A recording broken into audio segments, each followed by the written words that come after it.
I'm attorney Ali Cassoon of Tropic Legal, coming to you from beautiful sunny South Florida. Today I'm going to talk a little bit about what's known as anticipatory breach of a contract.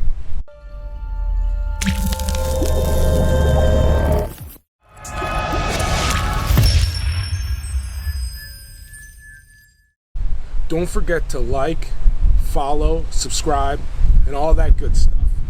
Now let's get into the information. Anticipatory breach is also known as anticipatory repudiation, and it's a term in the law of contracts that happens once a party to a contract indicates either through their words or actions that they're not going to perform their contractual obligations under the contract. Now you can see that the word anticipatory closely resembles the word anticipate.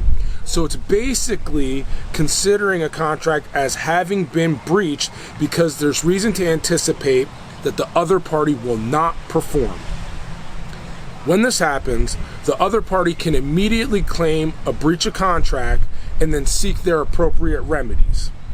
Now, what you want to consider is that there's three types of repudiation that courts will typically recognize. The first is what's known as express repudiation. This is when a positive and unconditional refusal to honor the contract is made to the other party. The repudiation must be clear, straightforward, and directed at the other party. The second type of repudiation is a voluntary act that makes it impossible for the other party to perform. And the third type of repudiation is when the property that's the subject of the contract is transferred to someone else.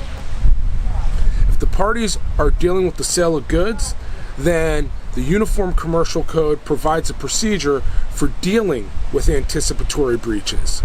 In a nutshell, if the party believes that the other party is not going to fulfill their contractual obligations, they can demand what's known as adequate assurances of performance.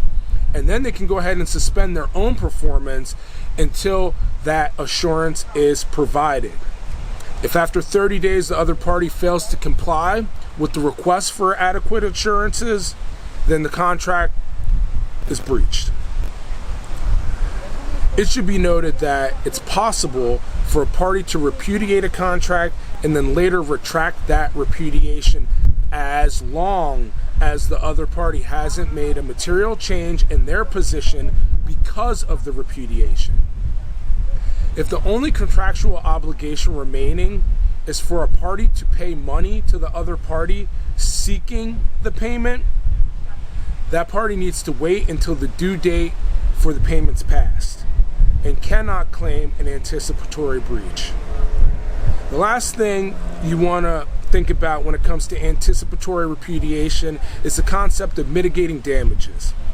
If one party repudiates a contract, most courts are going to require that the other party act quickly to avoid incurring unnecessary costs and expenses. That's called mitigating damages. Again, I'm attorney Ali Cassoon of Tropic Legal. Thanks for watching.